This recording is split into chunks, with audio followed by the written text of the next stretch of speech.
Alright guys, I want to welcome you back to the channel where we talk NBA all day. I'm your host Mike, and in this video we're going to talk about the Lakers Portland Game 1 analysis, because I think I told y'all what needed to happen, and you can look at the box sheet. It did not happen, and what I said would happen if it didn't happen. I'm going to break that down for you in a few seconds. Be right back. Alright, so let me welcome you back to the channel. We talk NBA all day. I'm your host Mike, and last night was game number 1 NBA bubble series between the Los Angeles Lakers and the Portland Trailblazers, where the Portland Trailblazers won 100-93. And I believe there was a video that I posted where I discussed LeBron James making excuses, and I also talked about Kuzma and what he can bring to the table. And I said, you're going to get more 8s, 11s, and 13s than you are 25s. But if he gets you 15, that is a standard. If he gets you 18 to 22, 25, that is a bonus. But 15 to 18 is what he needed to bring, and he brought you 14 points last night. So what happened? If you look at the box score, and I got my notes here, I'm going to make sure I don't miss anything. But if you look at the box score and you look at the video that I posted, I said AD and LeBron need to combine for 60 points. They had 51 points. They lost by 7. They would have scored 60. They would have won by 2. And Portland has been giving up, or been scoring 123 points in a bubble per game. I knew they weren't going to score that much, but the point is they can score. The Lakers are right around 117. They can score too, but not as high as Portland and not as fast as Portland, because Portland's got shooters everywhere. Portland's really got a complete team. Now, before I get into what happened and what needs to happen, I want to point this out. LeBron James dominated the game, and he proved that one cerebral player can beat 5 athletes, 5 scorers. Like, Portland's got guys that can just get you buckets, but LeBron is out there thinking the game, controlling the game, setting other players up. His players just didn't come through last night. That was obvious. LeBron's going to have to play 40 minutes every game for them to get past this series, unless those shooters come alive. That's just what it is. He's going to have to dominate the floor. I know they're saying Rondo's practicing, whatever. We'll see how that goes. But he's going to have to dominate the floor, dominate the ball, and he's also going to have to control the pace of the game. He's going to have to limit the possessions that Portland gets, and that's putting a lot on a 35-year-old man in year 17. But if he wants to take advantage of this particular situation in this asterisk season, he's going to have to do that. But before we get into that, if you like what you're hearing, you want to talk NBA all day, hit the like button, hit subscribe, and hit me up in the comment section. Now back to the video. So this is my analysis as far as the game yesterday, and I'm just going to start from right here. Everyone is saying that AD, there's no answer for AD. Nobody has an answer for 6'10", 6'11", long, can shoot outside. And you guys really, you're looking at the potential and the talent of AD. You're not watching these games, because AD really doesn't want to be a back to the basket dominant type player. He's a finesse player that's bigger longer than everyone else. He wants to hit the 3. He wants to hit the face-up jump shot. He wants to run the break. He wants to get lobs. He doesn't want to bang you down and just flush. That's not his game. So when you guys say that there's no answer for him, there doesn't have to be an answer for him if these two scenarios aren't going to happen. The other players are not going to step up, or Kuzma is not going to score 20 points a game, or LeBron is not going to score 25, 30 points a game. He can go out there and get you 50, but if LeBron doesn't get you 25 or 30, they're going to lose. If LeBron gets you 25 or 30 and them other dudes don't score double figures, they need 2 of them, they're going to lose. So it doesn't matter how dominant AD is and how there's not an answer for him. The answer is in the rest of y'all LA Laker boys to come show up for this game, what you did not do in game 1 at all. KCP and Danny Green looked like they had never seen the basketball before and didn't know what they were supposed to do with it at all. And I don't know what the hell was going on with Alex Caruso, but no, somebody else has got to get in there and score, whether it be J.R. Smith, whether it be Deion Waiters. Somebody's got to get in there and score that can. You got to be accountable when Portland. They can't sag in on AD and they can't have two guys on LeBron because it's very clear.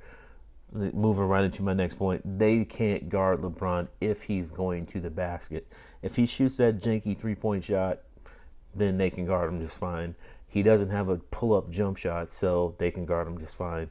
But if LeBron decides that I'm going to get in this post with my back to the basket and I'm going to play point forward in the post, mid-high, 12, 10 feet out, somewhere in there, and just plays point forward and pick boys apart. And then also you got your isolation situation where you can turn over either shoulder and shoot over a smaller Trent. But you don't have to be all the way at the basket where they can use their size with Nurkic and Whiteside to block shots. They would have a formula. I'll be curious to see if they counter with something like that. Put LeBron in the post and mid-high and let him go to work. Let him distribute the ball. Let him make decisions. Now, they haven't done this all year, but this would work against Portland in this situation because he's bigger than all the guards. He's bigger than most of the forwards. He's faster than most of the forwards. But when he gets down low, you got 2 7-footers with long arms waiting on you. So we'll see what they do with that. But, as I'm watching the game, it's playoffs. And, LeBron and AD did exactly what they normally do. They didn't do what they needed to do. Like Dame and CJ did what they normally do, but the others did what they needed to do. They scored buckets. They ran the floor. They blocked shots. They stepped up. And that's what I'm saying. For LA to win, they're going to have to do what they need to do, not what they normally do. They need to score 60-plus together, that being AD and LeBron. What they normally do is score between 50 and 53. And that just ain't going to cut it in the series. Something else that I noted. Besides LeBron and AD doing what they normally do, Kuzma did what I said they were going to do, and KCP and Green can hit a shot. They need a fourth and a fifth guy to score 8 points each. Whether that is, and it can be two people, it doesn't matter. But the point is, if you get 60 out of your two main horses, and you get 15 to 18 out of Kuz, right? That's 78 points, 75, 78 points. You get two guys to score 8 each. That could be Dwight Howard. That should be Dwight Howard. Hustle points, rebounds, putbacks. That could be Danny Green because he's going to be out there a lot. And then the rest of these guys can get you 4, 2, 6, whatever. Okay, that would give you 75 and 16 is 91. 78 and 16 is 94. So you got 94 points with probably 15 more points coming from your bench players that don't really play. That is a doable formula. That's about 109 points, 110 points a game. That's a doable formula because LA, they rebound well. They can limit possessions. They can control the pace of the game. They can bring Portland down to that 110 area and still win the game. If it gets over 115, it's going to favor Portland all day long. I just don't see LA averaging 115 against this team unless these shooters come alive. So, I'm giving you the formula. I'm giving you as far as who needs to do what and how it needs to come on this team. Another thing that I noticed, the coach needs to expand the lineup. The coach has got to do something with the lineup to where more than 7 people are playing, 8 people are playing. You didn't play JaVale McGee at all, and I understand that, but your team is built on length. You got to use your length. You can't play small ball with Portland with the guards that you have and expect to beat them. You got to use your strength against their strength and may the best team win. And in order to do that, you got to play some more guys. I expect a 9. Vogel tends to do this in the playoffs. He plays like 8 guys. I expect a 9, 10-man rotation in game number 2. They're going to have to do that in order to compete with Portland and beat them, make them adjust their strategy. Right now, if I'm Portland, I'm not adjusting nothing. Dame didn't go haywire. CJ didn't go nuts. You only got 11 out of Melo. Trent didn't really have the greatest game, but Whiteside and Nurkic really did their job. So I'm not adjusting anything. Matter of fact, I'm pouring more gas on that bad boy from Portland. But that's just me. Watching the game last night, I really feel like LA could have won the game. But at the same time, they had to rest LeBron. And when he was off the floor, it was just like bad shot after bad shot. They really settled for what Portland gave up. They didn't force the issue. They didn't try to draw fouls. They didn't try to get to the basket. They didn't do any pick screens, none of that. It was just flat out go for yours one-on-one. That's just not going to happen. Kyle Kuzma hit a couple shots on layups and he puffed up, but he was pretty much non-existent last night. And even though he hit the numbers that I said he needed to hit, it wasn't like they weren't impactful. You know what I mean?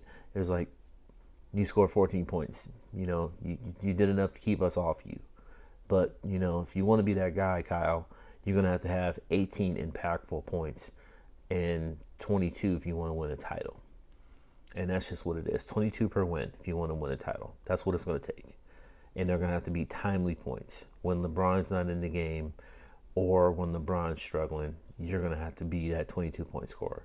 So that's it, man. That's my analysis on the Lakers Portland Trailblazer game number 1 in the bubble. It was a great game. I mean, like they said, it was great. It's all you could ask for when it comes to game number 1, number 1 seed versus number 8 seed. And, Dame showed up. He showed us why it's Dame time. So we're waiting for LA to return serve, return fire. I think that's going to happen Thursday. I think they'll tie it up 1-1. I think they will use LeBron differently. And I think he's going to have to get going early instead of deferring and trying to set up. He played smart, but he's going to have to play more aggressive early in game number 2. So that is what I think will happen, actually. LeBron will play more aggressive in game number 2. He will score 30. And in order for them to win, Kyle Kuzma will have to score 22 points. That's going to be the barometer. Every game they win, will he score 18, 19, 20, 21, 22 points. As always, guys, if you like what you heard, hit that like button, subscribe, comment, turn notifications on. This is the place where we talk NBA all day. I'm your host, Mike, and I will see you in the next video.